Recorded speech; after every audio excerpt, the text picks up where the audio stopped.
만나서 반갑습니다. 반갑습니다. 예, 광우 스님이라고 합니다. 제가 평소에 사찰에서 이제 불교 경전을 강의할 때 우리 불자분들에게 항상 제가 강조하는 내용이 있습니다. 제가 우리 공부하시는 불자분들에게 묻지도 말고 따지지도 말고 무조건 외워야 되는 게 3가지가 있다라는 이야기를 합니다.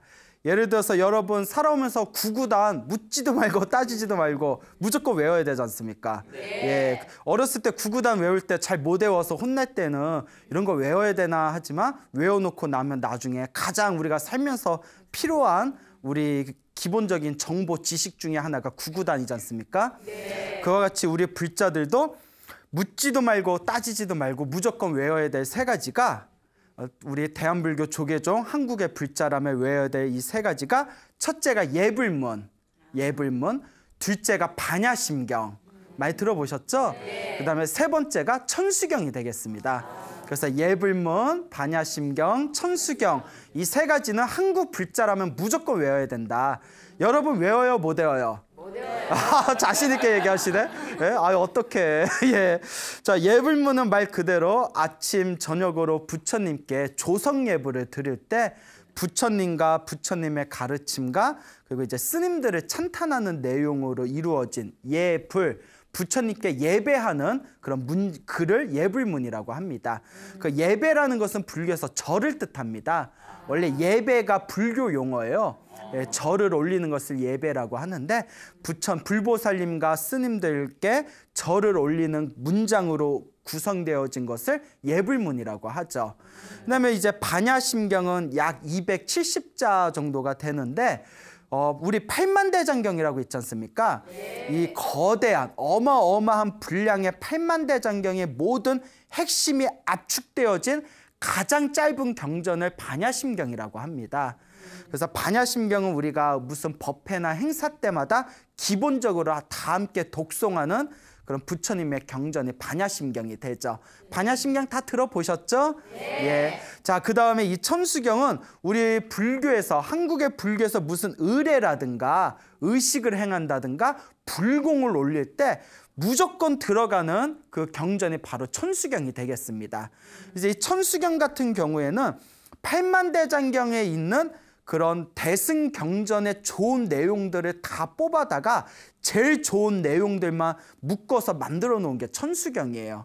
그래서 많은 분들이 처음에 천수경 외울 때는 그게 이제 초보 경전, 초보 불자가 외우는 경전이다 생각해서 가볍게 지나가는 경우가 많은데 나중에 이제 공부를 많이 해서 금강경도 공부하고 법화경도 공부하고 불교 공부를 오랫동안 하고 난 뒤에 다시 천수경을 음미해 보면 와, 천수경의 모든 내용이 다 들어있구나.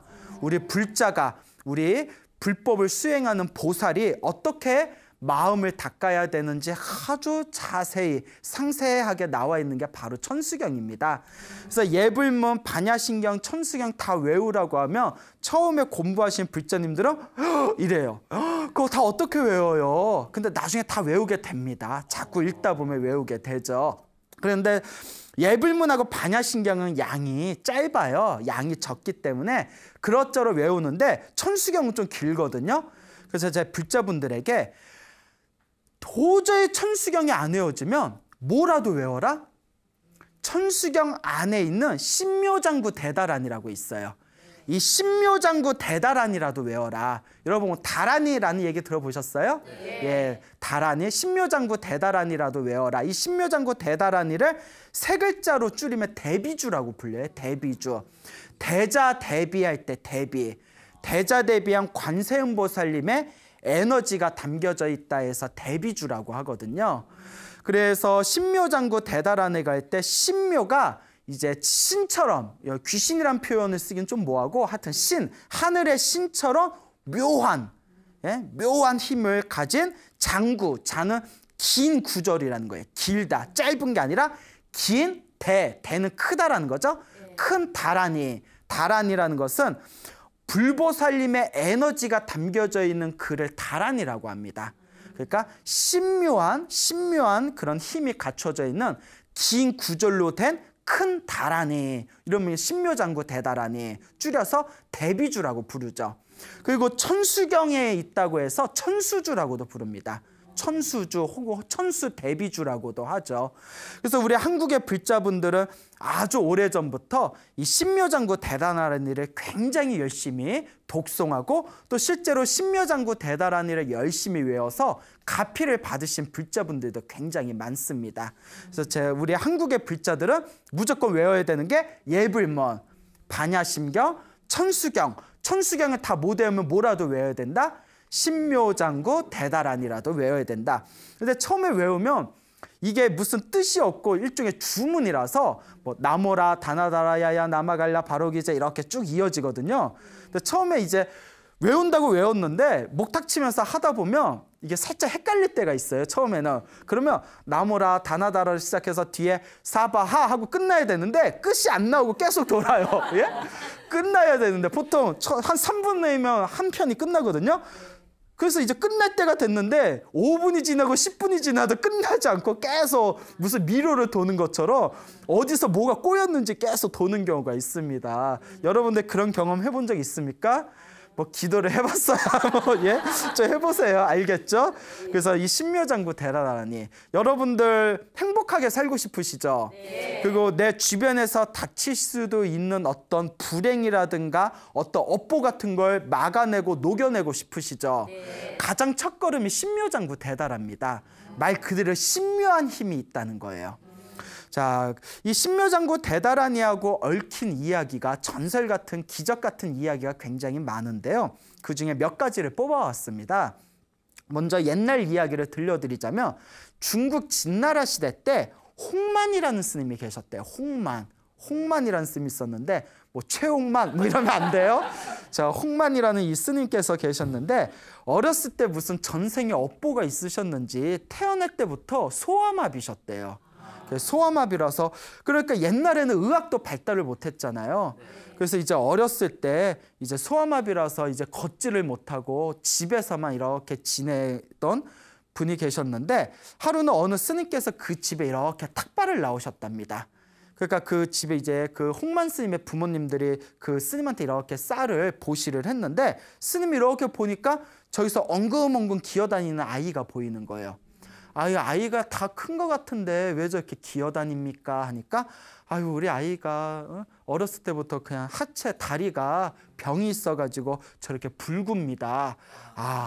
이 전생에 업병이 일 수도 있으니 이번 생에 업보를 소멸해야 됩니다. 그럼 어떻게 해야 되겠습니까? 하니까 이 스님이 신묘장구 대다라니를 가르쳐줬대요. 신묘장구 대다라니를 가르쳐주면서 아이가 이걸 계속 외우게 하십시오. 계속 이걸 그냥 자나깨나 밥만 먹고 이것만 외우게 하십시오. 그래서 마음이 하나로 통일이 돼서 일념이 되면 분명히 가피를 받게 될 겁니다. 그러니까 아이가 뭐 지금이야 스마트폰도 있고 인터넷도 있어서 게임도 하고 밖에 못 나가면 스마트폰에서 뭐 이렇게 뭐 셀카도 막 이렇게 하고 예? 그러니까 놀면 되는데 옛날에 이제 바깥에 못 나가는 아이니까 뭐 심심하고 할 게 없잖아요. 그러니까 그 스님이 가르쳐준 대로 아침에 눈 뜨면 저녁에 잠들 때까지 신묘장구 다라니를 계속 외웠대요. 그리고 옛날에는 기도를 하면 옛날 사람들이 기도를 하면 효과가 빨랐던 게 마음이 순수하잖아요. 뭘 믿으면 그냥 무조건 밀고 가잖아요. 옛날 사람들 얼마나 마음이 순수해요. 뭐 하나 믿으면 꾸준히 하잖아요. 그러니까 이 아이가 계속 신묘장구 다라니를 하루 종일 그냥 밥 먹고 쉬는 시간 빼고는 계속 외우는 거예요. 나무라 다나다라 야야나마라 계속 외우다 보니까 나중에는 폭포수에 물이 흘러가는 것처럼 저절로 이렇게 들리더래요. 그러니까 우리가 이렇게 카세트를 틀어놓으면 저절로 연불 소리가 들려듯이 여러분들 그런 경우 있죠. 음악을 계속 듣다 보면 걸어가는데 저절로 막 귀에서 음악 소리 들리고 그러는 경우 있지 않습니까? 있죠. 나중에 막 꿈에서도 막 들리고 하지 않습니까? 계속 신묘장구 다라니를 계속 외우고 있는데 그렇게 3년이 지났대요. 근데 이제 이 아이가 이제 계속 이제 신묘장구 다라니를 외우다가 갑자기 문 밖에서 스님이 문을 벌컥 열고 스님 한 분이 쓱 들어오시더래요. 스님이 싹 들어오는데 이렇게 물병을 들고 계시더래요. 물병. 예? 자, 피곤하지? 바카스 막 이러면서 자, 그 물병을 싹 들고 오시더니 아이야, 네가 이렇게 열심히 기도해서 내가 일부러 찾아왔단다.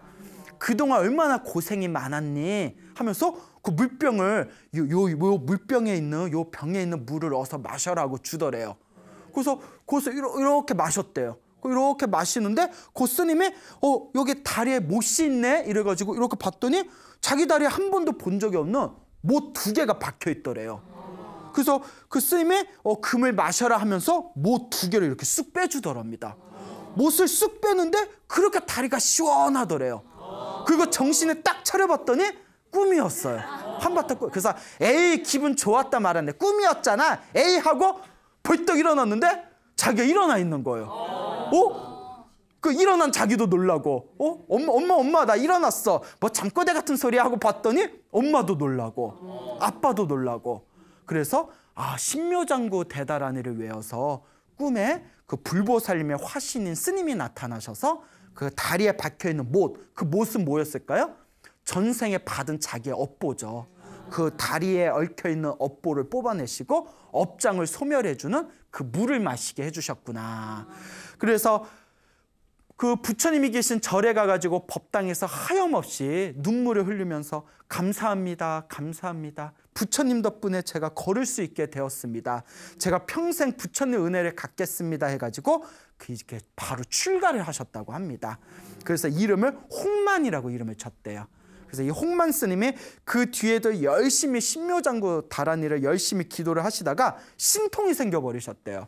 그래서 자기의 신통으로 아픈 사람들의 병을 낫게 해주셔 그런 큰 스님이 되셨는데, 이 신묘장구 대다라니를 3글자로 하면 뭐라고 한다고 했죠?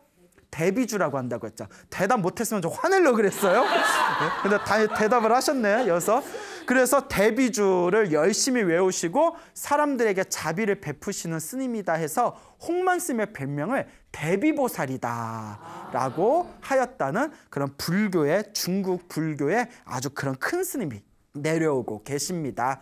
어때요? 이런 얘기 들으니까 신묘장구 다라니 빨리 외우고 싶죠? 네. 에이, 표정 보니까 안 믿는데 눈치가. 예? 자, 이와 또 비슷한 얘기가 있습니다. 여러분들 혹시 속 안 좋은 분 있어요? 속 안 좋은 분. 예, 막 위 쓰리고 막 위가 쓰리고 막 그러신 분들이 계세요? 예. 우리 주변에 보면 스님들도 그 술, 곡차 같은 거 전혀 안 드신데도 속이 안 좋은 분들이 계세요. 또 그 체질적인 게 있다 하더라고요. 특히 이제 냉한 거, 차가운 걸 많이 마시면 위장 같은 데가 냉해져가지고 냉기라고 하죠. 그렇게 몸에 냉증이 생겨가지고 그렇게 위에 속병을 생긴다라는 그런 얘기도 제가 들었던 적이 있습니다. 자, 그런데 그 중국 원나라 시대 때 해공이라는 스님이 계셨대요. 근데 이 해공 스님께서 출가를 하셔서 열심히 수행을 하셨는데 갑자기 이렇게 속병에 걸리신 거예요. 속에 이제 속병, 우리 치면 위장병이죠. 위장병에 걸리셨는데 지금 같으면 뭐 좋은 약 많잖아요. 약도 좋은 약이 많은데 옛날에 뭐 약 같은 게 얼마나 좋았겠어요. 자, 그래서 이게 속병을 앓다가 너무너무 괴롭고 힘들어서 그 백방으로 용하다는 의원들을 찾아가서 치료도 받고 약도 먹었지만 효험이 없더래요. 그래서 이 스님께서 곰곰이 하도 고생을 하시다가 야, 내가 이렇게 속이 아프고 속병이 걸린 거는 전생의 업병인가 보다. 이번 생에 생긴 병은 의사의 도움으로 치료할 수 있지만 전생에 내가 지은 업보로 생긴 업병은 오로지 업장 소멸만이 진정한 약이다. 그러니 업보를 소멸해야 되겠다. 그래서 이분이 신묘장구 대다라니 기도에 들어가셨대요. 그래서 아침에 눈 뜨면 저녁에 잠들 때까지 오로지 신묘장구 대다라며 외웠답니다. 나모라 다나다라 계속 이제 신묘장구 다라니 외웠는데 그렇게 이제 몇 날이 지나고 몇 달이 지났대요. 그렇게 이제 몇 달 동안 계속 기도를 하다가 어느 날 이 스님께서 어느 날도 이렇게 기도를 하는데 갑자기 의식이 이상한 어떤 차원에 들어가는 느낌이 들면서 갑자기 속이 막 꿈틀꿈틀거리더래요. 뭐가 꿈틀. 에이리언이라는 영화 보셨어요? 예, 거기서 뭐가 퍽 하고 튀어나오잖아요. 뭐가 속에 꿈틀하더니 갑자기 윗속에서 뭐가 퍽 하고 뛰쳐나오더래요. 이게 뭔가 하고 봤더니 윗속에서 뭐가 확 하고 뛰쳐나오는데 고양이가 뛰쳐나오더래요. 고양이가 확 뛰쳐나오더니 후다닥 도망을 가더랍니다. 그러더니 갑자기 뱃속이 시원하더래요. 고양이 귀신이 붙었나? 예. 그럴 때 이제 스님께서 그 고양이가 윗속에서 뛰쳐나가서 도망가는 환상을 보시고, 환상을 본 거죠. 설마 뭐 진짜로 뛰쳐나온 게 아니라, 예? 그럼 뭐 기네스감이고, 예? 아, 내 전생의 업보가 소멸됐나 보구나 라는 걸 느끼면서 그 뒤로 소병이 싹 사라지셨다라는 그런 기록이 있습니다. 그 여러분들도 위장이 안 좋으신 분들 이렇게 신묘장구 다란이 열심히 외우며 그래서 뭐 맥주병이 나온다든가 뭐 소주병이 나온다든가 그러면 이제 술을 끊어야 되겠구나 이제 이런 게 느껴지시겠죠. 자, 어쨌거나 이런 신비한 이야기가 굉장히 많습니다. 그리고 또 어떤 이제 스님께서 중국의 어떤 스님께서 계셨는데 이 스님께서 어렸을 때 눈을 실명을 하셨다고 합니다. 눈을 이제 실명을 하셨다고 하는데 저도 되게 시력이 안 좋은데 이 실명을 하니까 옛날에는 참 그렇게 눈이 실명하고 하면 얼마나 옛날에는 괴로웠겠어요. 그러니까 이 나이가 어렸을 때 이 실명을 하고 나서 그 집안이 독실한 불자 집안이라서 그 할머니가 신묘장구 대다라니를 가르쳐주면서 이 신묘장구 대다라니는 관세음보살님의 에너지가 담겨져 있다. 관세음보살 가피가 담겨져 있다. 그런데 신묘장구 다라니를 열심히 외워라 이랬대요. 또 아이들은 뭐 하나 믿으면 막 이렇게 하는 게 있잖아요. 그래서 계속 아침에 눈만 뜨면 저희가 잠들 때까지 뭐 눈에 보이는 게 없으니까 계속 흥얼 이렇게 이제 신묘장구 다라니 노래 부르듯이 계속 불렀대요. 예? 나무라 다나다라 계속 이렇게 불렀는데 그렇게 이제 몇 년이 지났답니다. 근데 우리가 기도를 할 때 중요한 게 우리 불자들도 그렇고 주변의 분들 보면 그 믿음이 아직 부족하신 분들은 뭐 신묘장구 다라니를 외우면 좋다, 뭐 금강경을 독송하면 좋다, 뭐 법화경을 사경하면 좋다. 그 얘기 들으면 나도 뭐 콩고물이라도 떨어지는 것 좀 얻어먹을까 싶어서 처음에는 열심히 하다가 그 며칠 안 놓고 효과 없으면 어떤 마음 들어요? 에이, 다 뻥이었네. 이것 봐, 효과 없잖아. 그거 막 몇 날 며칠 하다가 효과 없으면 금방 이렇게 하다가 말고 이런 경우가 있거든요. 동감하시죠? 예, 그래 좀 꾸준히 좀 해요. 근데 옛날 이렇게 영험, 이렇게 어떤 가피를 받으신 분들 보면 몇 달, 몇 년씩 꾸준히 했습니다. 그 옛날 사람들 그런 뚝심들이 있었어요. 그러니까 이 아이도 그냥 허로지 한결같은 마음으로 몇 년 동안 나무라 다나다라 한결같이 이렇게 신묘장구 다란이를 외웠는데 어느 날 꿈을 꿉니다. 꿈에서도 신묘장구 다란이를 외웠대요. 얼마나 열심히 외웠으면 꿈에서도 신묘장구 다란이를 열심히 외우고 있는데 꿈에서 어느 하얀색 옷을 입은 귀부인이 싹 나타나더랍니다. 하얀색 옷을 입은 귀부인이 싹 나타나더니 네 노랫소리가 참 듣기가 좋구나 하면서 이렇게 나타나더니 아이고 눈 때문에 고생이 많구나 하면서 일로 와봐라 하더니 이렇게 물 있지 않습니까? 물에다가 이렇게 손을 넣어가지고 그 하얀색 옷을 입은 귀부인이 그 물로 자기의 눈을 이렇게 닦아주는 꿈을 꿨답니다. 물에 닦아주는 꿈을 꿨대요. 그러니까 어렸을 때 갑자기 실명이 된 거였거든요. 그러니까 아줌마 너무 시원해요. 아줌마 시원해. 아이 차가 막 이러면서 예? 그러니까 해요 이러니까 이제 다 됐다. 눈을 떠봐라. 근데 꿈에서 눈을 딱 떴대요. 그 하얀색 옷을 입은 귀부인이 다 미소를 지면서 아줌마라고 하지 말고 관세음보살님이라고 해라 하면서 싹 사라지더랍니다. 그 꿈에서 딱 깼는데 눈이 떴잖아요. 갑자기 보이는 거예요. 갑자기 침대가 보이고 탁자가 보이고 엄마가 보이고 아빠가 보여가지고 이 아이가 이제 실명한 눈을 되찾았다라는 전설이 있습니다. 그래서 이 아이가 부처님 은혜로 내가 다시 눈의 광명을 되찾았으니 내가 부처님의 은혜를 갚아야 되겠다 해서 출가를 하셔서 열심히 수행하셨다라는 그런 이야기가 전해지고 있습니다. 이런 얘기 들으면 믿어야 되나 말아야 되나? 전설에 따라 무슨 삼천리 같은 이야기겠지만 우리 불교 설화에 엄연하게 내려오는 이야기입니다. 그래서 지금 드린 진나라 홍만 스님이 이제 그 달이 불구였는데 일어나게 된 이야기라든가 그 원나라의 해공 스님이 심한 위장병, 속병에 걸렸는데 신묘장구 다란이를 외워서 위장에서 고양이가 뛰쳐나가는 환상을 보고 속병이 다 나았다라는 이런 이야기라든가 이런 것들은 다 옛날 수백 년 전에 이제 있었던 일이고 실제로 우리 주변에도 그런 일들이 많습니다. 그래서 여러 이야기가 있는데 그 중에 하나를 소개하자면 이제 실존 인물을 제가 소개해야 여러분들 더 믿음이 가겠죠. 그 10여 년 전에 세상을 떠나신 화엄 스님이라는 노스님이 계셨습니다. 화엄 스님. 근데 이 화엄 스님 이렇게 인터넷 사진을 찾아보면 스님이신데 수염을 이렇게 기르고 계셨는데 무슨 30년 그렇게 신선처럼 생기신 아주 잘생기신 스님이시더라고요. 근데 이 화엄 스님, 이 노 스님께서 10년 전에 세상을 떠나셨는데 이분께서 출가하시게 된 인연이 아주 특별하고도 굉장히 재미가 있습니다. 아주 우리 불자들이 귀담아 들을 만한 그 재미난 특별한 이야기인데, 이 화엄 스님께서 이제 일제시대 때 1944년에 일제강점기에 1944년에 나이 20살이 되셨을 때 일본군에 의해서 학도병으로 끌려가셨다고 합니다. 그래서 학도병으로 끌려가시게 됐는데, 그때 이제 45년에 우리가 광복을 하게 되니까 불과 1년을 앞두고 이제 학도병으로 끌려가시게 된 거죠. 그때 이제 학도병에 끌려가셔서 하늘에서 떨어지는 그 미사일 때문에 자기 앞에서 이제 폭탄이 터져가지고 파편이 날려들었대요. 그래가지고 이제 그 몸에 파편이 맞아서 쓰러지셨는데, 다행히 이제 뒤로 이제 물러나서 수술을 급하게 받으셔서 목숨은 건지셨지만 다리에 있는 파편들을 다 떼내지 못하셨답니다. 그래서 이제 다리에 파편이 너무 많이 맞아가지고 목숨은 다행히 건지셨지만 한쪽 발이 거의 불구 상태가 되셨대요. 그래서 평상시에 막 항상 다리가 땡기고 저리고 항상 다리에 통증이 밀려오고 걸을 때에도 다리가 너무 아파서 쬐뚝쬐뚝거리면서 걸을 수밖에 없으셨답니다. 아, 엄청 불편하셨을 거예요. 그렇죠. 네. 우리는 비 올 때만 무릎 아파도 짜증나 죽겠는데 24시간 아파봐요. 사람이 성격이 또 얼마나 곤두서겠어요. 또 옛날에는 진정제, 진통제 같은 것도 지금처럼 흔하게 구할 수가 없지 않습니까?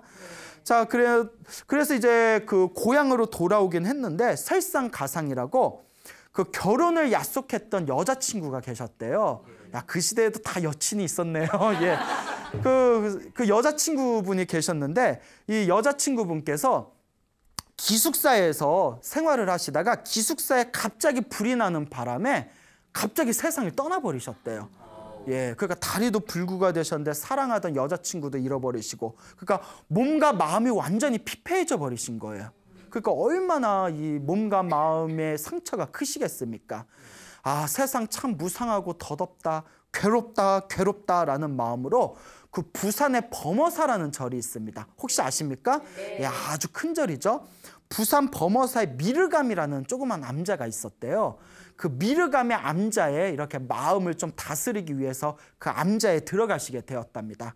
그래서 그 미르감 암자에서 이렇게 휴양을 하고 계시는데 어느 날 지나가는 스님이 이렇게 보더니 신묘장구 대단한이를 외워보라고, 신묘장구 대단한이를 열심히 외우시며 그 다리의 병이 나을 수도 있다, 이런 얘기를 하더래요.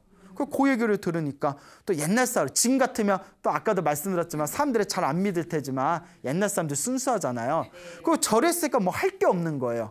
예? 뭐 스마트폰도 없고 TV도 없고 뭐 할 게 없으니까 그 당시 또 절에는 뭐 저기 산속에 있는 절 암자를 봤자 뭐 눈 뜨면 다 산이고 귀를 열어보면 다 새소리뿐이 없지 않습니까?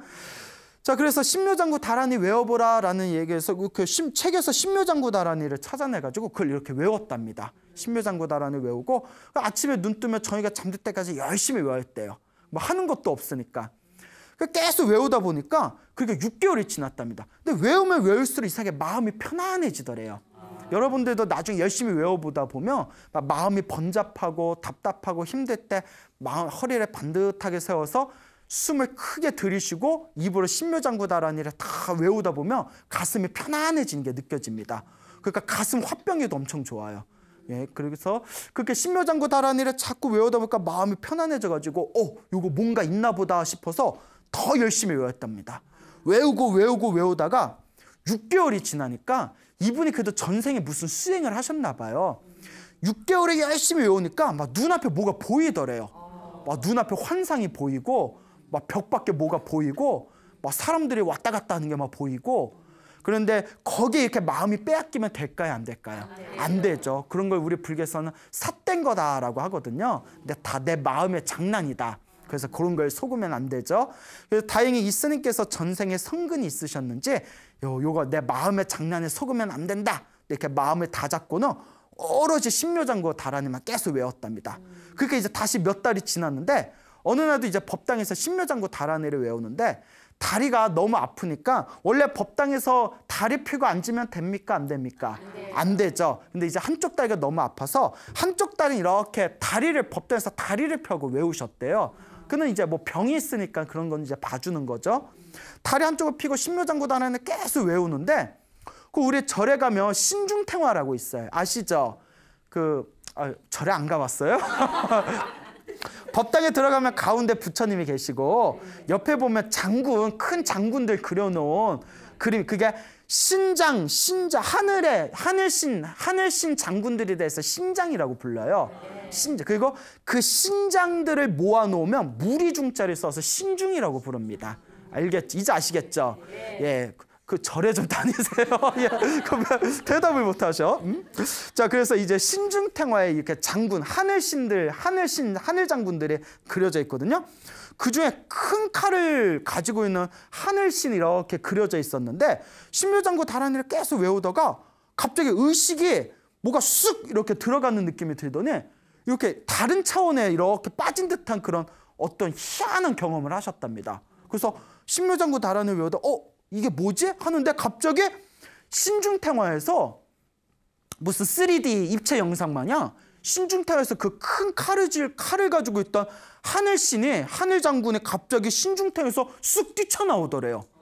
싹 뛰쳐나오더니 갑자기 자기 팔을 딱 붙들더니 바닥에 눕혀놓고 그 큰 칼로 자기 그 파편 맞은 그 불구가 된 다리에다가 큰 칼을 확 꽂아버리더랍니다. 확 꽂아버리더니 자기가 너무 느낌이 생생해서 너무 아파가지고 아야! 아! 하고 고함을 지르다가 정신이 딱 차려봤더니 꿈이었던 거예요. 예, 꿈이었던 거예요. 너무 놀라가지고. 근데 꿈이 얼마나 생생한지 다리에 그 칼이 꽂힌 게 그대로 생생한 그 느낌이 생생하게 남아있더래요. 그래서 야, 별꿈을 다 꿨다고 딱 봤는데 다리 옆에 미사일 파편들이 떨어져 있더래요. 실제로 그 미사일 파편 조각들이 꿈을 꾸고 났는데 이렇게 다리 옆에 딱 떨어져 있더랍니다. 그리고 다리가 이상하게 항상 24시간 다리가 아팠는데 다리가 후련하더래요. 희한해서 법당에서 일어나서 걸어봤는데 다리가 아프다 안 아프다?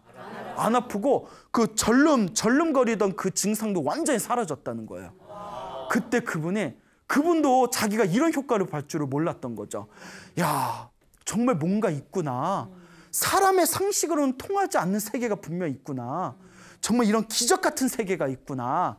내가 이 세계에 내가 몸을 던져야 되겠다 해가지고 이제 그 범어사의 큰 스님이었던 동산 스님께 머리를 깎고 출가하시게 되었다고 합니다. 그래서 출가를 하신 뒤에 이제 부처님 은혜를 갖기 위해서 열심히 포교 생활을 하시다가 10여 년 전에 이제 세상을 떠나시게 되었죠. 이와 같이 실제 우리 주변에도 열심히 기도해서 이와 같이 기적 같은 효과를 보시는 분들의 이야기가 있습니다. 어때요? 여러분 믿음이 가십니까? 네. 예. 근데 자기가 해봐야 돼요. 실제로 제 주변에 이렇게 이제 기도 열심히 하시는 그런 노보살님이라든가 기도 열심히 하시는 불자분들이 있는데 그분들의 젊었을 때부터 기도 열심히 하셔서 갚이 받으신 분들은 이런 얘기를 들으면 믿냐 믿지 않냐 이런 말이 의미가 없습니다. 당신들도 체험한 거니까. 기도하면 분명히 있는 세계니까. 사람들의 인식으로는, 사람들의 상식으로는, 사람들의 계산된 세계에서는 도저히 표현할 길이 없는 기적 같은 세계가 있다는 것을 명심하시기 바랍니다. 그래서 우리 불자분들도 열심히 기도하셔서 여러분들의 업장을 소멸하시고 이와 같은 불보살님의 가피를 아주 듬뿍 받아가시기를 바랍니다. 예전에 오래전에 세상을 떠나신 효성 스님이라는 노스님이 계셨다고 합니다.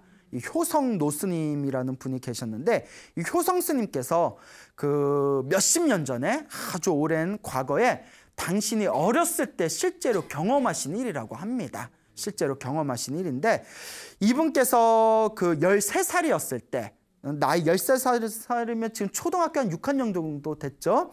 13살이었을 때 저기 하동에 쌍계사라는 절이 있어요. 지리산 쌍계사. 그 절에 13살에 대웅전은 이제 절에서 가장 큰 법당을 대웅전이라고 하잖아요. 대웅전을 담당하시는 어른스님을 노전스님이라고 해요. 우리 불교에서는 그 사찰의 가장 큰 법당을 담당하시는 어른스님을 노전스님이라고 하는데 노전스님의 제자로 들어갔답니다. 그래서 그 노전스님께서 항상 대웅전을 이렇게 큰 법당을 관리하셨는데 옛날에는 전등이 없었잖아요. 옛날에는 어떻게 했냐면 이렇게 그릇에다가 기름을 부어놓고 거기다가 종이 심지를 이렇게 꼬아서 올려놓고 불을 붙이면 그걸로 전등을 대신해서 법당에 24시간 불을 환하게 밝혔다고 합니다. 여러분 보신 적 있습니까? 그래요, 넘어갑시다. 자, 그래가지고 그렇게 그 기름을 잔뜩 이제 집어넣어놓고 종이 심지에다 불을 켜놓으면 보통 3일은 갔대요. 그러니까 잔뜩 부어놓고 3일은 갔는데, 근데 어느 날 평소와 같이 이제 저녁에 이제 불을 켜놓고 그 다음날 아침에 이렇게 법당에 가봤더니 불이 꺼져 있더래요. 그래서 여기 노전스님께서, 어른스님께서 왜 불이 꺼져 있지 하고 봤는데 기름이 한 방울도 안 남아 있더래요. 희한하다. 어제 내가 넣었는데. 그 이제 기름을 다시 잔뜩 부어놓고 또 이제 불을 켰답니다. 또 그 다음날 이렇게 아침에 가봤더니 또 불이 꺼져 있더래요. 또 봤더니 기름이 남아있어요, 안 남아있어요? 기름이 안 남아있더래요. 희한하네. 그래서 이제 13살 된 효성스님을 불러서 너 그 기름 어디 갔는지 아냐? 아니요, 스님 저 아무것도 모르겠는데요. 희한하네. 그래서 이제 또 다시 기름을 잔뜩 부어놓고 그 다음날 또 가봤는데 기름이 있어요, 없어요? 있습니다 하면 이제 재미가 없겠죠. 있더래요. 이러면 안 되겠죠. 기름이 또 없는 거예요. 기름 도둑놈이 있구나. 기름 도둑이 있구나. 아니 누가 부처님한테 올릴 기름을 가져가나. 그렇잖아요. 어떻게 부처님한테 올릴 기름을 가져가나. 오늘 내 범인을 잡아야 되겠다. 그래서 13살 된 효성스님을 불러다가 밤에 몰래 부처님 법당 밑에 탁자 있잖아요. 그 탁자 밑에 이렇게 들어가서 숨어서 숨을 죽이고 기다렸답니다. 그래서 탁자 밑에 들어가고 탁자 위에 이렇게 천을 해놓으면 그게 이렇게 밖에서는 안 보이거든요. 그래서 이제 늦은 밤에 이제 효성스님은 나이가 어리니까 자기 스승님인 노전스님 옆에서 이렇게 지키고 있다가 깜빡 잠에 들었대요. 한참 잠이 많을 때잖아요. 이렇게 이제 마룻바닥에서 이렇게 그 탁자 밑에서 잠이 들었는데 갑자기 잠들다가 귀에서 개 섞어라 이런 소리가, 큰 소리가 들리는 거예요. 고함 소리가. 개 섞어라. 깜짝 놀라서 눈을 떠보니까 그 노전스님이 탁자 밑에 나가셔가지고 개 섞어라 누구냐 이러는 거예요. 그래서 아이고 범인 잡았나 보다. 그래서 이렇게 자기도 밖으로 쓱 나왔는데 요 효성스님이 직접 목격하신 사건이라고 합니다. 법당이 시커매가지고 잘 안 보이는데 그 법당 한가운데 그 문 쪽에 구척장신이면 키가 한 2m는 되는 거죠. 2m가 넘는 어마어마한 거인 같은 큰 그림자가 정확하게 얼굴이 보이지 않는 시커먼 그런 그림자가 그 법당에 이렇게 서 있더래요. 야, 우리 같으면 어떻게 해요? 그냥 가져가세요. 제가 실수했습니다. 그냥 가져가세요. 이러면 돼요, 안 돼요? 안 돼요? 근데 그런 상황이 닥치면 되게 무서울 것 같지 않아요? 그러니까 이게 사람인가, 귀신인가, 짐승인가 헷갈리잖아요. 노전스님이 역시 평생을 기도하신 분이라 그런지 되게 담이 셌나 봐요. 사람이냐, 짐승이냐 소리를 지르니까 그 시커먼 그림자가 사람도 아니요, 짐승도 아닙니다 이러더래요. 그 귀신인가? 그러니까 사람도 아니고 짐승도 아닙니다. 사람도 아니고 짐승도 아니면 뭐냐 하니까 목신입니다 이러더래요. 목신, 나무신. 옛날 우리 선앙당 같은 거 있잖아요. 근데 여러분 혹시 우리 옛날 이야기 속으로나 옛날 우리 한국 그런 공포 그런 이야기에 한결같이 나오는 게 마을에서 오랫동안 모신 몇백 년 된 나무가 있는데 기를 낸다고 그 나무를 잘랐더니 자꾸 사건 사고가 터지고 그 회사가 망했다더라. 그 나무를 잘랐던 사람은 정신병자가 됐다더라. 이런 희한한 이야기 많잖아요. 근데 실제로 불교의 경전에도 나옵니다. 나무 자체가 생명이 있는 게 아니라 나무에 붙어 사는 신들이 있대요. 그러니까 하늘색의 신들이 있고 또 지상에도 살고 있는 신들이 있는데 지상에 있는 신들 중에서 산을 다스리는 신을 무슨 신이라고 하죠? 산신이라고 하고 또 오래된 나무에 붙어있는 영적인 에너지가 있는 신을 무슨 신이라고 한다? 목신이라고 한답니다. 예, 실제로 그런 어떤 이야기들이 있죠. 저는 목신입니다 이러더래요. 나무에 붙어 사는 신입니다. 그러니까 스님이 아니 목신인데 목신이라는 자가 왜 이 대웅전에 부처님께 올리는 이 성스러운 이 초의 이 기름을 왜 자꾸 가져가는 거냐 이러니까 아 제가 좀 사정이 있어서 가져가는 겁니다. 그 무슨 사정이 있어서 그러냐? 아 제가 다름이 아니오라 요 절 밑에 마을에 이판서라는 사람의 집, 이 판서댁 뒷뜰에 있는 은행나무인데 제가 그 은행나무인데 제가 하도 나이를 많이 넣다 보니까 제 발등이 땅 밖으로 이렇게 튀어나오게 되었습니다. 그 발등이라는 건 뿌리를 말하는 거겠죠. 근데 이 판서댁의 이 머슴들이 처리 없이 나무 장작을 찍는다고 제 발등 위에다가 나무를 올려놓고 도끼질을 하면서 그 도끼날이 자꾸 제 발등을 찍는 겁니다. 그래서 제 발등에 상처가 났는데 요 상처를 치유하려면 뭐가 필요합니다? 후시딘? 마데카솔? 예? 자, 이 부처님께 올린 이 기름이 절실하게 필요합니다. 부처님께 기도 올린 이 기름만이 목신의 상처를 치유할 수가 있습니다. 이러더래요. 그러니까 너는 목신이라서 특별한 힘이 있어가지고 얼마든지 그 집안에 복수를 할 수가 있을 텐데 그 복수할 생각은 안 했냐? 이러니까 여기서 이제 중요한 거예요. 이 효성스님이 그때 옆에서 다 듣고 있었던 거겠죠. 제가 당연히 할 수 있죠. 그런데 그 집안의 운이 닿지를 않아서 그런지 이 이판서가 아침마다 일어나면 세수하고 양치질한 뒤에 제일 먼저 하는 게 딱 허리를 세우고 앉아서 신묘장구 대다라니를 외웁니다. 아침마다 신묘장구 대다라니를 한 편씩 외우니 그 불보살님과 관세음보살님의 힘이 담긴 신묘장구 대다라니 에너지 때문에 어떤 영적인 기운도 힘을 쓸 수가 없는 겁니다. 라고 하더랍니다. 야, 신묘장구 대다라니 대빵 힘이 세죠? 그러면서 하는 얘기가 하지만 그 이판서가 내일 모레면 나이 80인데 얼마나 더 살겠습니까? 이판서가 세상을 떠나고 더 이상 신묘장구 다라니를 부를 사람이 없으면 제가 톡톡하게 복수할 생각입니다. 이러니까 스님이 그때 그 노전스님이 아서라 복수를 한다면 그 업보를 나중에 네가 또 받을 거 아니냐. 만약에 내가 네 발등이 더 이상 다치지 않게 해준다면 그 집에 복수 안 하겠느냐 했더니 사람들이 우리를 해치지 않으면 우리도 절대 사람들을 해치지 않습니다. 사람들이 먼저 우리를 건드리기 때문에 우리가 해를 끼치는 겁니다. 그러면 내가 내일 다 해결해 줄 테니까 오늘은 이만 돌아가라 하고 쇼부를 잘 보게 됩니다. 그 광경을 13살 된 효성스님이 그걸 옆에서 다 지켜봤대요. 그러면서 그 다음날 아침이 되자마자 요 노전스님께서 그 이판서 댁을 이렇게 찾아가게 됩니다. 이판서 댁을 찾아가서 그날 이제 법당에서 있었던 일을 다 얘기하는 거예요. 이판서가 깜짝 놀라가지고 머슴들을 불러서 야, 우리 뒷뜰에 있는 은행나무에서 혹시 장작 패고 그랬냐, 도끼질하고 그랬냐 했더니 예, 거기가 나무 딱 놓고 도끼질하기가 너무 자리가 좋아서 거기서 했습니다 하니까 이판서가 다시는 거기서 도끼질하지 말아라 하고 거기를 이제 이렇게 고운 흙으로 튀어나온 그 발등 뿌리를 다 고운 흙으로 덮어줬답니다. 그 울타리를 채워가지고 사람들이 못 들어가게 하고 거기다가 미안하다고 후하게 제사를 지냈다고 합니다.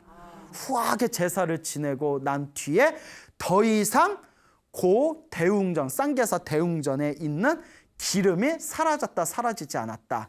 사라지지 않았다라는 그런 효성 노스님의 평소에 스님들한테 자주 하시던 법문의 이야기가 있다고 합니다. 정말 이런 이야기 들으면 너무나 불가사의하지 않습니까? 물론 저도 부처님의 법을 믿는 불제자로서 그런 미신 같은 걸 잘 안 믿습니다. 불교는 지혜의 종교고 깨달음의 종교고 선업을 짓고 복을 짓는 공덕의 종교지 저도 그런 건 미신 같은 거는 잘 안 믿는데 실제로 어른 스님들 중에서 그런 이야기를 하신 분도 있어요. 이 세상 그래도 눈에 보이지 않는 어떤 또 영적인 세계가 있지 않습니까? 그래서 나무를 함부로 자른다든가 갑자기 땅을 함부로 크게 판다든가 갑자기 원래 있던 절, 건물의 위치를 바꿔버린다든가 그러면 꼭 희한하게 누가 아프거나 다치거나 안 좋은 일들이 실제로 생기는 경우를 많이 실제 경험 속에서 얻으신다고 합니다. 그래서 그런 것도 함부로 무시할 뿌가 된다 안 된다. 그래서 어쩌면 정말 나무에 목신이 있을 수도 있고 그 땅에 지신이라고 하죠. 지신이 있을 수도 있고 또 장독대 있는 장맛을 보면 그 집안에 흥망성쇠를 안다는 얘기가 있죠. 어쩌면 정말 장독대에 있는 그 장독대 신이 있을 수도 있고 정말 화장신에 측신이 있을 수도 있을 것 같아요. 근데 중요한 거는 그런 거에 너무 우리들이 집착할 필요는 없지만 또 너무 무시해서도 안 된다라는 그런 생각이 듭니다. 그래서 우리 스님들께서도 산에 이제 절에 있을 때 산에 뭐 불사 같은 거 하거나 그럴 때 나무를 자를 때 있잖아요. 특히 오래된 나무일수록 스님들 절대 함부로 그냥 안 자릅니다. 하다못해 이 막걸리라도 하나 뿌려주고 반야심경이라도 한번 읽어주거나 신묘장구 다란이라도 다 쳐주면서 우리가 부처님 도량을 정비해야 돼서 나무를 자르게 되었으니 혹시 이 나무에 목신이 있거든 다른 더 좋은 나무로 가거라. 미안하지만 양해해다오 하고 이렇게 또 의식을 하는 게 실제로 있습니다. 그래서 저도 20살에 갓 출가했을 때 그런 걸 보면 뭐 별 이상한 걸 다 하네 이랬는데 저도 이렇게 어른 스님들 이야기를 들어보고 저도 이렇게 나이가 들다 보니까 꼭 무시할 필요가 있다 없다? 네, 이왕이면 막걸리 하나 뿌려주고 반야심경이라도 한 편 읽어주면 그래도 안전빵이잖아요. 예. 이왕이면 안전빵이 좋지 않겠냐 이런 이제 말씀을 드리고 싶습니다. 근데 여기서 중요한 거는 그 목신이 어마어마한 힘이 있었는데도 이 판서를 못 건드린 이유가 바로 어디에 있었다? 신묘장구 대다란이를 매일 아침마다 한 편씩 읽은 그 힘만으로도 그 목신이나 다른 어떤 신들이 그 사람을 감히 해하지를 못했다라는 것을 핵심으로 명심하시기 바랍니다. 그래서 여러분 아까도 말씀드렸지만 불교를 공부하는 불자들은 예불문, 반야심경, 천수경은 꼭 외워야 되고요. 천수경 중에서 신묘장구 대다란이라도 꼭 외우셔야 됩니다. 그 외웠다고 끝내면 돼야 안 돼요. 예, 항상 아침 저녁으로 마음으로 신묘장구 다란이를 외우시고 항상 기도하신다면 여러분들의 업장이 조금씩 소멸되고 불보살님의 은은한 가피가 함께 하실 겁니다. 그렇다고 너무 신묘장구 대다란이가 꼭 최고는 아닙니다. 그동안 많이 이제 말씀을 들었지만 자, 신묘장구 다란이도 좋고 금강경은 금강경대로 좋고 법화경은 법화경대로 좋고 능엄주는 능엄주대로 좋고 108배는 108배대로 좋습니다. 어떤 기도를 하든지 자기한테 맞는 것을 딱 선택해서 꾸준히 기도하신다면 반드시 여러분들 삶에 크나큰 불보살님의 가피가 함께 하실 것이라는 것을 믿으시길 바랍니다. 여러분 소중한 나 무한행복 소나무 시간입니다. 여러분들 만나서 반갑습니다. 우리 중생들이 살아가는 이 모습을 우리 부처님께서는 바로 이 중생들의 살아가는 모습 하나하나가 다 인연법의 흐름이다라고 말씀을 하셨습니다. 우리 중생이 살아가는 이 세상은 크게 6가지 세상으로 이루어져 있다. 지옥, 악귀, 축생, 아슈라, 인간, 천상 이 6가지 세상을 우리가 지은 업보 따라서 우리가 지은 업의 인연 따라서 이 6가지 세상 지옥, 악귀, 축생, 아슈라, 인간, 천상 세계를 끊임없이 돌고 태어나고 죽고 내가 지은 업보 따라서 거대한 이 인연의 흐름 따라 살아가고 있다라고 말씀을 하셨습니다.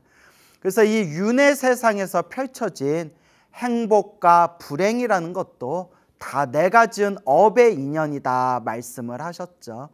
그래서 우리 부처님께서는 이 육도 윤회, 지옥, 악귀, 축생, 아슈라, 인간, 천상세계 이 6가지 윤회 세상에서 펼쳐지는 모든 일은 꿈과 같고 환상과 같고 물거품과 같고 그림자와 같고 이슬방울 같고 하늘에 번쩍이는 번갯불과 같아서 고정된 실체가 없고 모두 다 허망하다라고 말씀을 하셨습니다. 그래서 우리 불교에서는 이 윤회, 생사윤회 태어나고 죽고 태어나고 죽으면서 내가 지은 업보 따라서 돌고 돌고 돌면서 살아가는 이 육도 윤회에서 벗어난 해탈과 열반의 세계, 이 영원한 자유의 깨달음의 세계를 추구하도록, 그러한 해탈과 열반을 스스로 깨칠 수 있도록 부처님께서 우리 중생들에게 누누이 법을 설하신 것입니다. 그런데 우리가 이 중생 세계를 살아가면서 웬만큼 수행에서는 정말 이 생사윤회에서 벗어나 우리가 해탈과 열반을 얻기가 참 힘듭니다. 그래서 대부분의 중생들은 이 탐욕과 성냄과 어리석음에 축축하게 완전히 물들어서, 완전히 이 탐욕과 성냄과 어리석음에 축축하게 젖어들어서 이 탐욕과 성냄과 어리석음이라는 이 번뇌망상 속에서 자기가 지은 그 업보의 인연 따라서 이 윤회에서 벗어나질 못하고 계속 이 업보의 윤회 세상을 돌고 돌고 돌면서 살아가고 있는 것입니다. 우리 중생들이 살아가는 이 세계를 부처님께서는 사바세계라고 말씀하셨습니다. 사바세계, 사바세계란 참아야만 살 수 있는 세계란 뜻입니다. 참고 견뎌야 하는 세계 해서 사바세계라고 부릅니다. 우리 중생들이 살아가는 이 세상은 태어나면 늙고 병들고 죽음이 있고, 죽음이 끝이 아니라 죽으면 내가 살아생전 지었던 업보 따라서 또 태어나고 늙고 병들고 죽고, 태어나고 늙고 병들고 죽으면서 이 생로병사에서 끊임없이 수레바퀴 마냥 돌고 돌고 돌면서 내가 지은 업보의 인연 따라 살아가게 되는 겁니다. 그래서 우리 부처님께서도 경전에서 늘 말씀하셨다시피 내가 시작 없는 옛적부터 우리 중생들이 지었던, 알고 지었건 모르고 지었건 탐욕과 성냄과 어리석음을 통해서 몸과 말과 생각으로 지은 그 모든 업장을 소멸해야 된다. 그리고 진정한 행복을 원한다면 결국 내가 지은 업은 내가 받는 거니까 자꾸 좋은 업을 지을 수 있도록 복을 짓고 선업을 짓고 공덕을 쌓아나갈 수 있도록 끊임없이 노력하고 노력해야 된다라고 말씀을 하셨습니다. 우리가 이렇게 이 모든 내용들을 머리로는 다 알고 이해하고 있지만 실제로 우리 중생들은 머리로 아는 것만큼 몸으로 마음으로 실천하기가 참 어렵습니다. 저도 제 스스로를 보고 또 우리 주변에 있는 사람들을 보면 머리는 다 똑똑해요. 요새 사람들 머리 다 얼마나 똑똑합니까? 머리는 다들 똑똑하고 말은 다 잘하지만 실제로 탐욕과 성냄과 어리석음에 휩쓸리지 않고 정말 지혜롭게 살아가는 사람들이 과연 이 세상에 몇이나 되겠는가, 이런 걸 생각할 때마다 정말 등줄기가 오싹오싹해질 때가 있습니다. 이건 다 남 얘기가 아니라 우리 얘기입니다. 저의 얘기고 우리들의 얘기입니다. 우리 중생들이 이와 같이 이 탐욕과 성냄과 어리석음이 참으로 가득하구나. 그래서 과거 해인사의 큰 스님이었던 성철 스님께서도 늘 하시던 말씀이 속이지 말아라, 속이지 말아라, 속이지 말아라, 속지 말아라 라는 말씀을 자주 하셨다고 합니다. 근데 여기에 더 중요한 내용이 하나 더 있어요. 자기를 속이지 말아라. 남을 속이는 것은 쉽고 남 속이는 사람들 많지만 자기 자신을 속이지 않는다는 것, 이것이 정말 어렵고도 정말 큰일이다라는 말씀을 하셨죠. 자기를 속이지 말아라. 자기만큼은 속이지 말아라. 자기를 속이지 않게 되면 당연히 내 주변에 있는 사람들에게도 진실하게 대할 수가 있겠죠. 자기를 속이지 말아라. 자기를 속이지 말아라 라는 말을 들을 때 저는 늘 떠오르는 그런 한 구절이 있습니다. 바로 소크라테스가 말한 너 자신을 알라. 너 자신을 알아라. 나 자신을 바라보면 머리로는 부처님 가르침을 완전히 해박하게 이해하고 있고, 그 수많은 사람들한테 말은 자유자재로 말은 잘하지만 자기 자신을 바로 봐라. 나 자신을 바로 봐라. 너 자신을 보라. 내 자신을 바라보고 내 자신을 속이지 않고 내 마음을 있는 그대로 바라봤을 때, 아, 머리로는 지식이 가득하고 입으로는 말을 잘하지만 우리 중생들 마음에는 얼마나 이 탐욕과 성냄과 어리석음이 가득한가라는 것을 우리가 냉정하게 스스로를 살펴볼 수가 있습니다. 그래서 부처님께서도 늘 경전에서 늘 말씀하시기를 탐욕을 소멸해라, 성냄을 소멸해라, 어리석음을 소멸해라. 탐진치 삼독이 다 소멸했을 때 비로소 해탈과 열반을 얻게 되리라 라고 말씀을 하신 겁니다.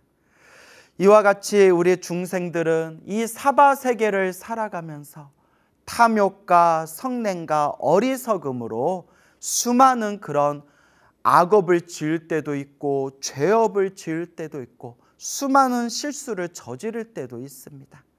그럴 때일수록 우리 진정한 불자들은, 진정한 부처님의 제자들은 나 자신을 있는 그대로 바라보고, 나 자신을 있는 그대로 내 자신을 바라보고 내 자신을 관찰하면서 내 마음을 속이지 말고 자꾸 염불하고 수행하고 마음을 닦고, 염불하고 수행하고 마음을 닦을 수 있도록 자꾸 노력해야 됩니다. 사실 노력해도 또 속아 넘어가는 게, 노력하고 닦아도 또 탐진치 삼독에 물들어 버리는 게 우리 중생들의 습성입니다. 결론은 자꾸 닦는 수밖에 없다. 그 자꾸 닦아야 되는 그 수행의 모습을 바로 육바람일에서 말하는 정진바람일, 물방울이 뚝뚝 떨어지며 바위를 뚫듯이 끊임없이 닦고 닦아나가야 된다라는 것을 끊임없이 마음에 되새겨야 됩니다. 그래서 우리 중생들이 이 탐욕과 성냄과 어리석음이 가득한 우리 중생들이 이 사바세계에 살다 보면, 살다 보면 좋은 일이 생길 때도 있고 나쁜 일이 생길 때도 있고 행복할 때도 있고 막 괴로울 때도 있고 기쁘고 즐거울 때도 있고 슬프고 그렇게 고통이 가득할 때도 있고, 정말 우리의 한 치 앞도 알 수 없는 게 바로 우리 중생들의 인생살이입니다. 근데 이 모든 중생들이 살아가는 이 인생 자체를 우리 큰 스님들은 딱 세 글자로 업노름이다 라고 말씀하셨습니다. 업노름, 업의 노름이다. 다 업노름이다. 업의 노름이다. 다 내가 지은 업의 인연 따라서, 내가 지은 그 업보의 인연 따라서 살아가는 업노름이다 라고 말씀을 하셨고, 또 우리 큰 스님들께서 항상 하시던 말씀이 중생들은 결국 다 복대로 살아가더라. 다 자기가 지었던 복대로 살아가는 게 이 사바세계 중생들 인생살이다라는 말씀을 하셨습니다. 그래서 복이 있는 사람은 자꾸 복을 까먹지 않도록 노력하면서 꾸준히 복을 지어야 되고, 복이 없는 사람들은 복 없는 가운데에서도 복을 까먹지 않도록 복을 아껴가면서 자꾸 복을 지어야 됩니다. 부처님의 가르침을 공부하면서, 부처님의 법문을 공부하면서 올바르게 복과 선업과 공덕을 닦을 수 있도록 노력해야 됩니다. 그래서 옛날 큰 스님들께서도 복해쌍수, 복과 지혜를 함께 닦아야 된다라고 말씀하셨습니다. 그 경전 공부를 깊이 안 하신 분들 중에서는 복을 무시하는 분들이 있어요. 복을 무시하고 지혜만 최고다라고 말하는 분들이 계시는데, 우리가 부처님의 경전 공부를 깊게 해박하게 공부를 하게 되면 부처님께서도 복을 굉장히 중요하게 여기셨구나. 그래서 복해쌍수, 복과 지혜를 함께 갖춰야 되는구나 라는 것을 부처님의 경전 공부를 통해서 우리가 배워나갈 수가 있습니다. 늘 복을 짓고 선업을 짓고 공덕을 닦으면서 이 지혜를 우리가 함께 닦아나가야 된다라는 것을 꼭 명심해야 됩니다. 그래서 이렇게 부처님의 가르침을 통해서 내 마음을 하나하나 닦아나가는 과정이 바로 복과 지혜를 닦고 있는 과정이다라는 것을 명심해야 됩니다. 우리가 이와 같이 수행하다 보면 알게 모르게 자꾸 장애가 생길 때도 있습니다. 그 장애라는 것 자체가 결국은 인연법의 흐름이다. 다 내가 지었던 업의 인연의 흐름대로 좋은 일이 생길 때도 있고 힘들고 괴롭고 답답한 장애가 생길 때도 있습니다. 장애가 생겼을 때, 힘들고 괴롭고 답답할 때, 그때가 바로 기도할 때고, 그때가 바로 오직 부처님께 의지하고 오직 부처님을 바라보면서 오직 기도에 집중해야 할 때다라는 것을 우리가 꼭 명심해야 됩니다. 우연히 인터넷에서 굉장히 좋은 내용을 하나 제가 발견하게 되었습니다. 그 미술 칼럼니스트로 활동하시는 분 중에 조정육이라는 문학 박사님이 계시대요. 그 미술 칼럼니스트로 활동하시고 우리 불교 언론지에다가 이렇게 불교 미술에 대한 좋은 글도 많이 올리시는 그런 조정육이라는 이름의 그런 박사님이 계시는데, 이분께서 이제 절을 좀 오래 다니셨나 봐요. 불자님이신 것 같아요. 그래서 과거에 오래전에 너무나 힘들고 너무나 괴롭고 너무나 답답한 일에 처했을 때, 그때 오직 부처님만 믿고 열심히 기도를 해가지고 그때 그 지독하게 힘들고 괴로웠던 상황을 그렇게 지혜롭게 넘길 수가 있었다라는 말씀을 하시더라고요. 그러면서 이 박사님이, 이 불자님이 몇 년 전에 그 뇌종양에 걸렸대요. 뇌종양. 무서운 병이죠. 뇌종양에 이제 걸려가지고 그런 큰 대형 수술, 큰 수술을 받게 됐는데, 원래 이 뇌 수술이 좀 위험하잖아요. 아주 큰 수술이었대요. 그러니까 수술을 코앞에 두고 얼마나 마음이 불안했겠어요. 그때 이분께서 오로지 부처님께 의지하자, 오로지 부처님께 의지할 뿐이다 라는 마음으로 연불수행을 열심히 했대요.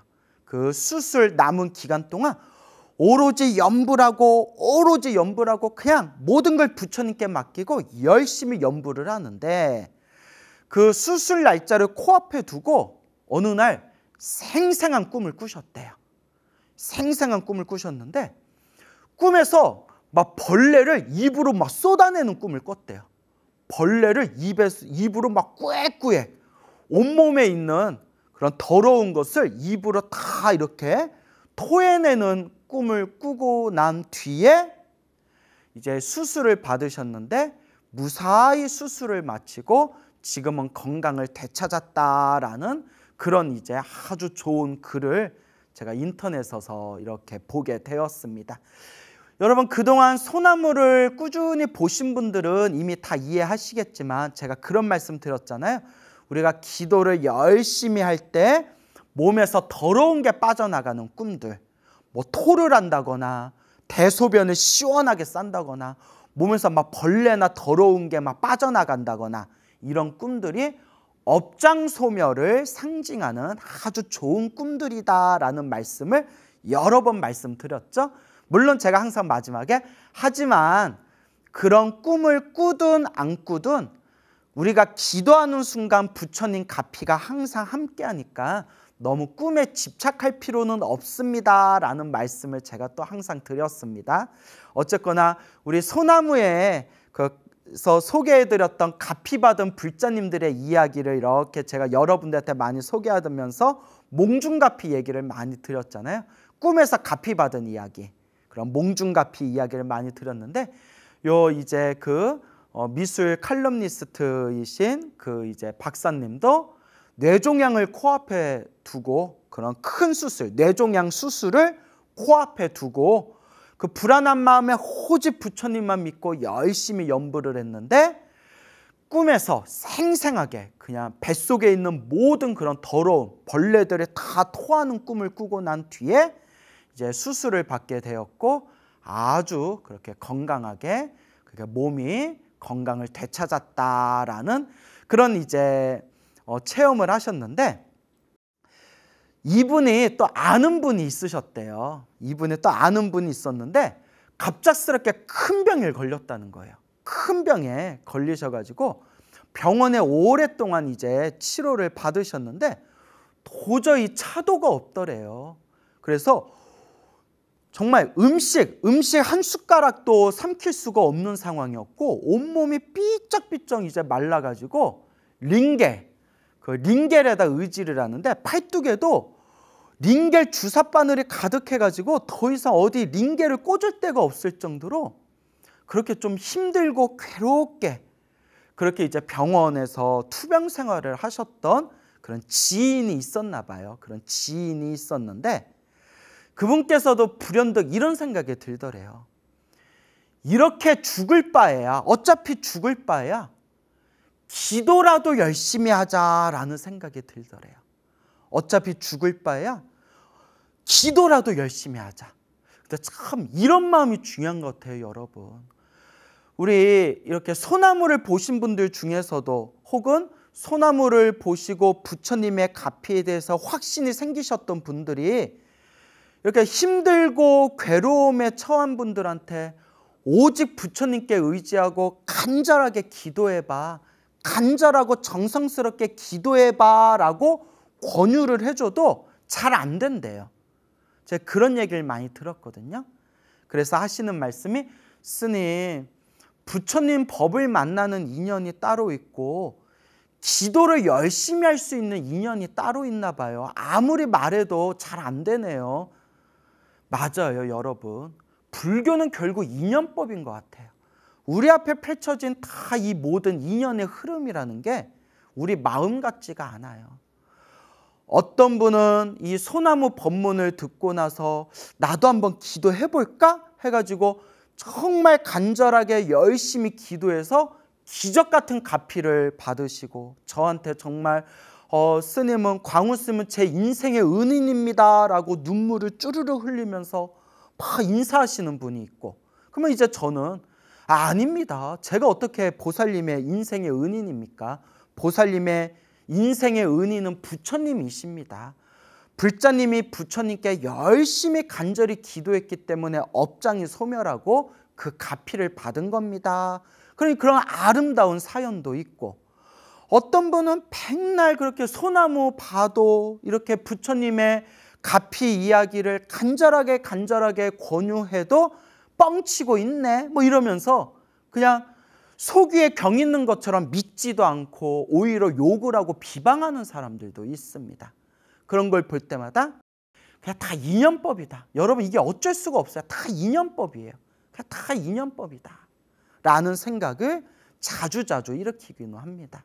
그런데 그 병원에서 오랫동안 투병 생활을 하셨던 그분이 그래도 정말 전생에 좋은 인연이 있었나 봐요.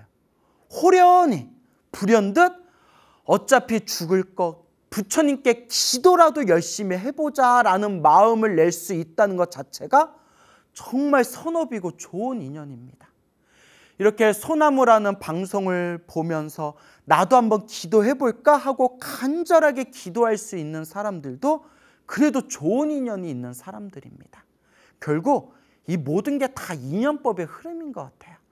아무리 좋은 얘기를 해줘도 그냥 콧방귀 뀌는 사람들이 있고, 그리고 그냥 한두 마디 딱 듣고 나는데 아, 나도 한번 부처님 가르침을 제대로 닦아봐야 되겠다라는 사람도 있고, 정말 이 중생들의 업의 흐름은 천차만별입니다.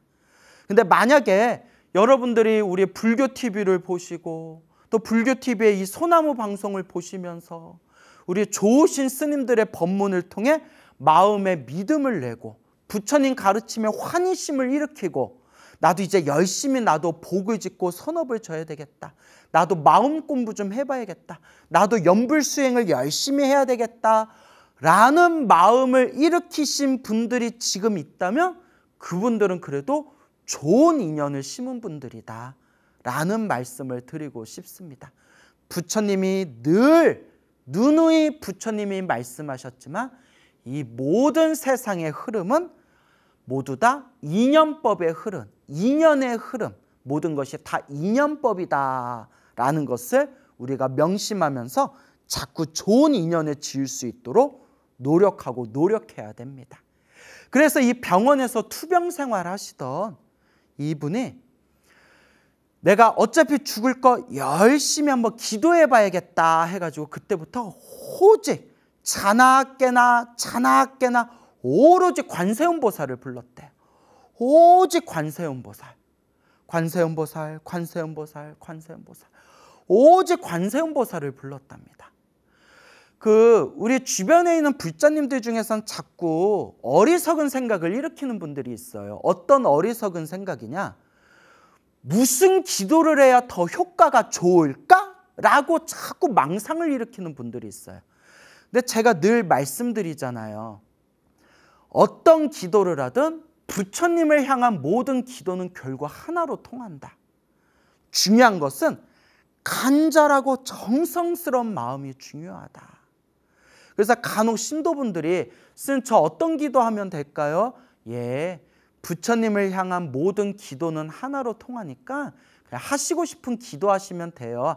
쌤 그래도 하나 정해주세요. 예, 그러면 자나깨나 오로지 관세음보살 연불 하세요. 오직 아미타불 연불 하세요. 오직 지장보살 연불 하세요.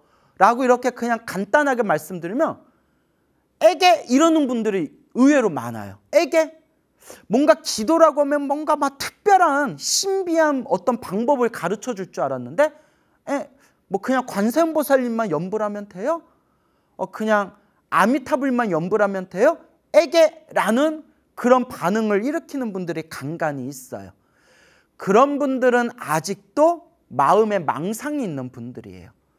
무언가 기도를 해서 큰 효과를 보려면 뭔가 남들이 하지 않는 뭔가 특별하고 신비한 어떤 기도법이 따로 해야 된다라는 망상이 있는 분들이에요.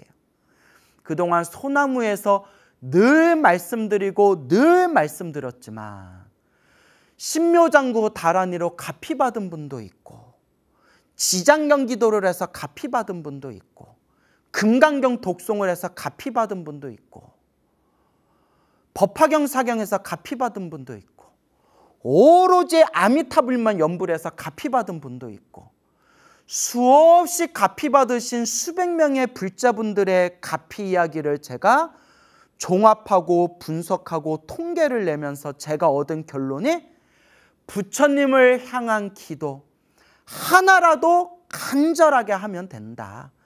기도라는 게 따로 특별한 게 있는 게 아니다. 그냥 내 앞에 내 마음 안에 부처님이 계시다라는 그 믿음으로 간절하게 정성스럽게 기도하는 것, 그게 모든 기도법의 핵심이다라는 말씀을 항상 제가 누누이 드리는 겁니다.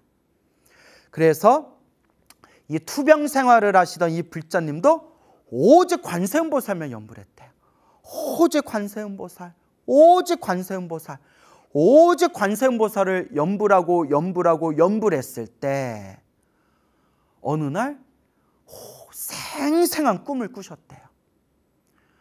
하얀 옷을 입으신 분이 주삿바늘을 가지고 딱 나타나셨는데, 하얀 옷을 입으신 분이 그 주삿바늘로 자기 몸에다가 그 투병 생활을 하시던 환자분 몸에다가 그 아픈 부위에다가 주삿바늘을 푹 찌르더래요.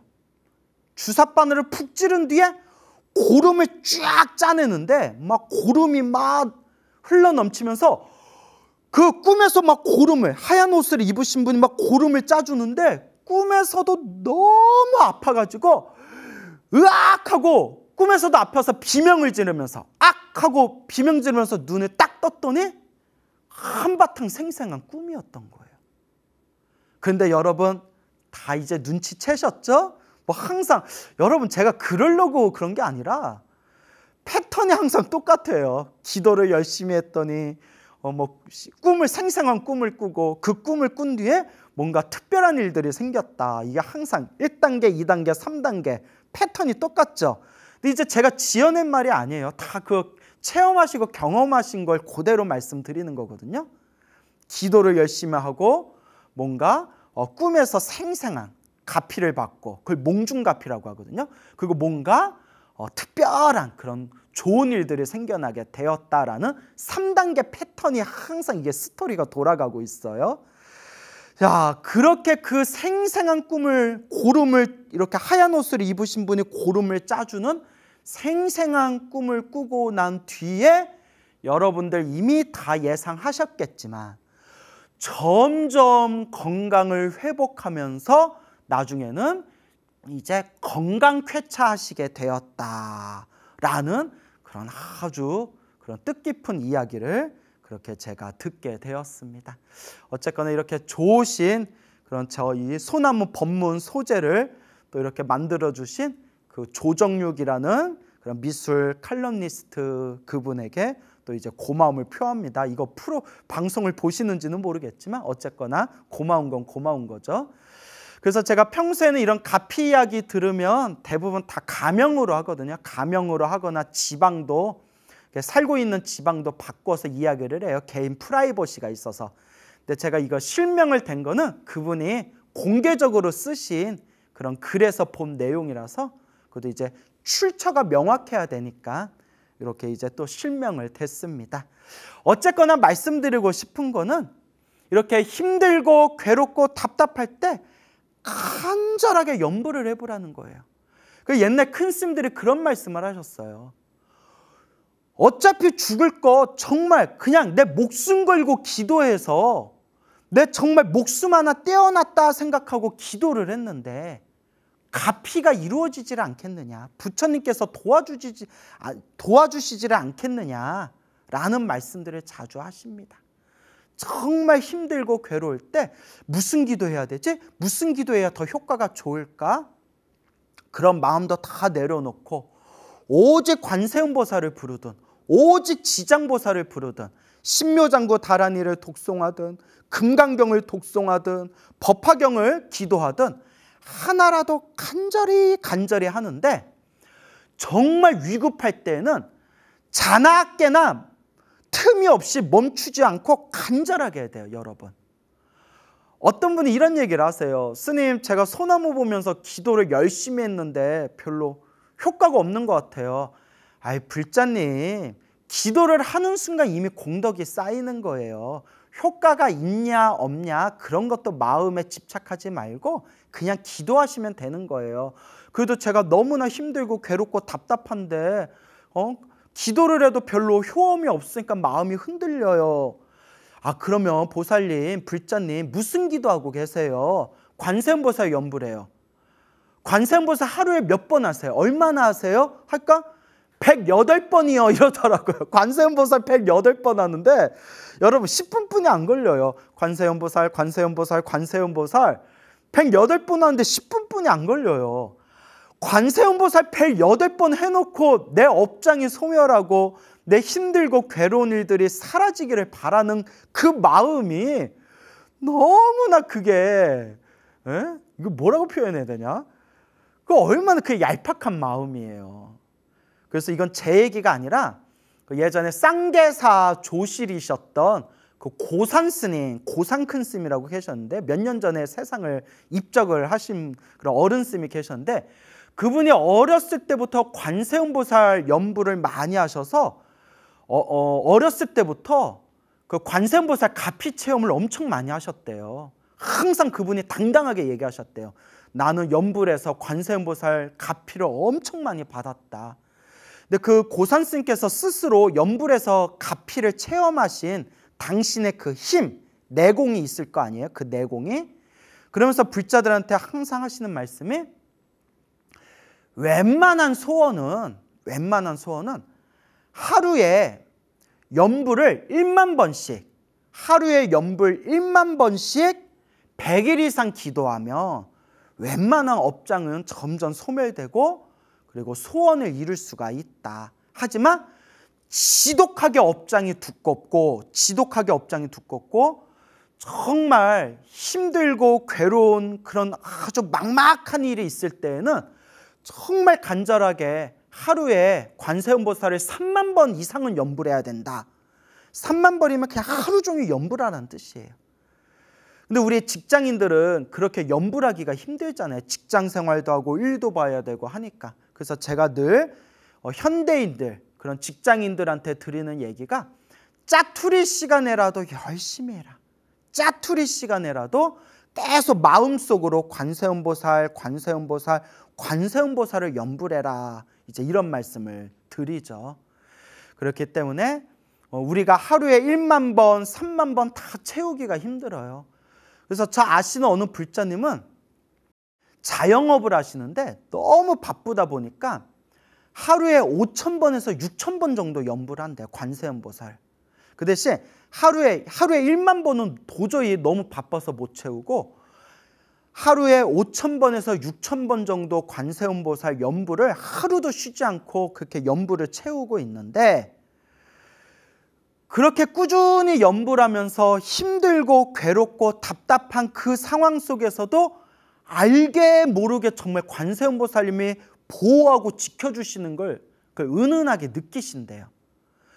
관세음보살 연불하는 그 과정 속에서도 정말 막 서러움에 눈물을 쏟을 때도 있고, 자영업하면서 별 이상한 놈들 만나가지고 상처받을 때도 있고, 힘들고 괴로움도 있지만 그 속에서도 쉬지 않고 멈추지 않고 관세음보살을 계속 연불했더니 알게 모르게 은은한 에너지가, 은은한 그 힘이 그래도 자기를 이렇게 보호해 주는 걸 확연히 느낀다고 합니다. 그래서 그 불자님이 하시는 말씀이, 제가 이렇게 오랫동안 연불했는데도 이렇게 저한테 힘들고 괴롭고 답답한 일들이 그래도 자꾸 이렇게 생기는 거 보면 제가 정말 전생의 업장을, 정말 전생에 안 좋은 업보를 많이 지었나 봐요, 스님. 하지만 스님이 말씀하셨다시피 열심히 기도했는데도 안 좋은 일이 생기는 것은 크게 받을 걸 작게 받는 거고, 지금 이 순간의 과정이 업장이 소멸하는 과정이다라고 말씀하시는 걸 저는 믿습니다. 그래서 저는 평생 한결같이 관세음보살을 연불할 겁니다 라는 불자님이 계셨어요. 그래서 제가 정말 대단하다, 우와, 어쩜 정말 마음의 그 불심의 뿌리가 정말 대단하다, 정말 대단하십니다 라고 제가 크게 칭찬한 적이 있었습니다. 그래서 우리가 이와 같이 우리가 이 사바세계를 살아가면서 힘들고 괴롭고 답답할 때가 바로 기도할 때다. 기도도 어설프게 하지 말고 아침에 눈을 뜨면 저절로 연불이 나와야 돼요. 아침에 눈에 딱 뜨면 저절로 연불부터 딱 저절로 마음으로 연불로 시작해서 잠들 때까지 내가 이 기도를 멈추지 않겠다. 아침에 일어나서 양치질할 때에도 마음속으로 연불하고, 세수할 때에도 마음속으로 연불하고, 그렇잖아요 여러분. 설거지할 때에도 마음속으로 연불하고, 밥 차릴 때에도, 밥 먹을 때에도 마음속으로 연불하고, 버스 타고 지하철 타고 자가용 운전하면서 출퇴근할 때에도 마음속으로 얼마든지 연불할 수 있고, 순간순간 내가 해야 할 일이 있으면 내가 해야 할 일에 최선을 다하되 나머지 남는 짜투리 시간에는 오로지 부처님 믿습니다. 부처님 감사합니다. 부처님 저에게 힘을 주십시오 라는 마음으로 부처님께 모든 걸 맡겨놓고 간절하게 연불해봐라. 알게 모르게 정말 부처님 가피가 있구나라는 걸 확연하게 느끼시게 될 겁니다. 그걸 제가 이걸 소나무 소중한 나 무한행보 지금 진행한 지가 거의 6년이 넘어가요. 6년, 7년 됐나 안 됐나? 그것도 헷갈리네요. 하도 오래 해서. 참 되게 오래 하네 진짜. 예. 어쨌거나 그동안 정말 불자님들 그 수많은 가피 이야기를 우리 소나무 시청자분들에게 그 실제로 체험하셨던 불자님들의 놀라운 불보살님의 가피 이야기를 제가 다 가감없이 여러분들에게 소개해 드렸지 않습니까? 백날 좋은 이야기 들어도 귀로만 듣는 거는 의미가 없다. 지금 이 순간이 바로 염불할 때입니다. 지금 이 순간입니다. 내일부터 해야지? 그건 내일도 안 해요. 내일부터는 할 거예요. 그런데 보통 작심삼일이에요. 언제부터 해야지가 아니라 그냥 지금부터 하시면 돼요. 그냥 지금 관세음보살, 지금 지장보살, 바로 지금 이 소나무를 보고 있는 지금 이 순간에 나무 아미타불 하고 한번 염불할 때입니다. 바로 지금이 기도할 때입니다. 그래서 힘들고 괴롭고 답답한 그 순간이 더 열심히 기도할 때다라는 것을 우리가 명심해야 됩니다. 어느 불자님이 계시는데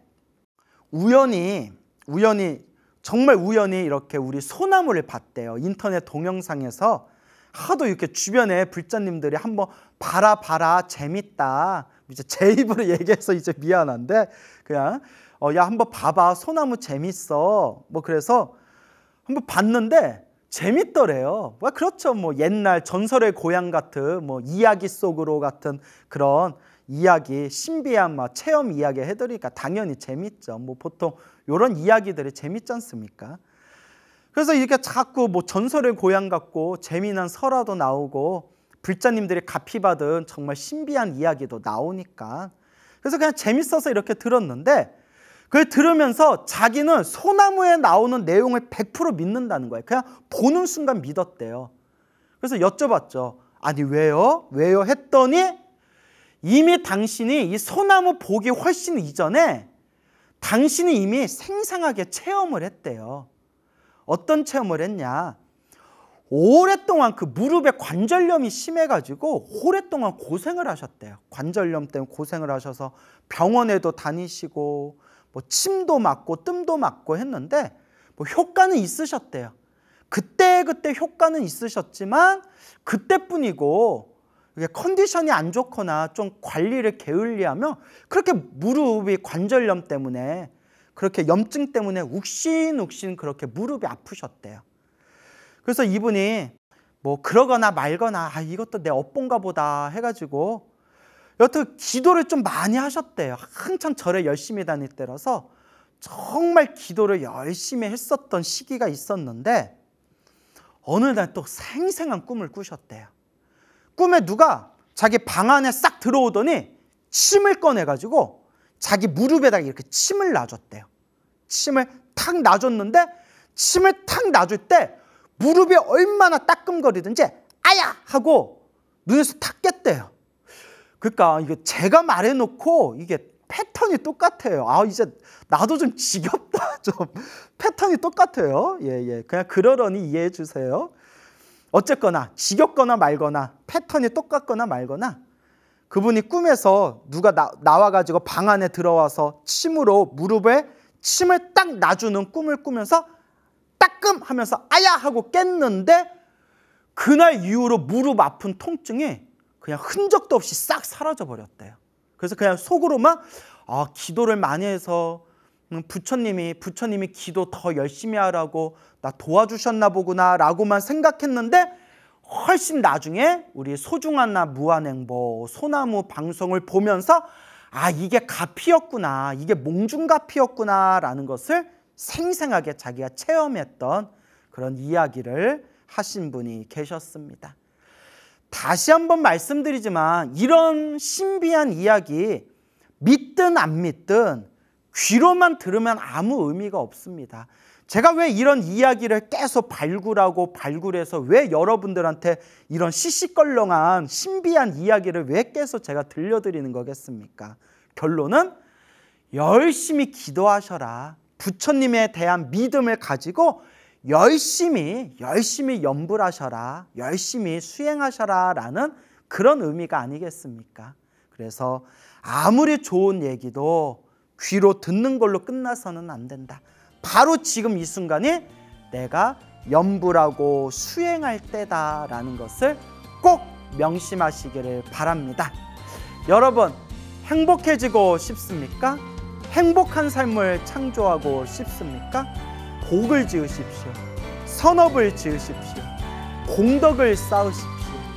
복과 선업과 공덕의 힘이 여러분들을 진정한 행복의 길로 이끌어 줄 것입니다. 여러분, 성불하십시오.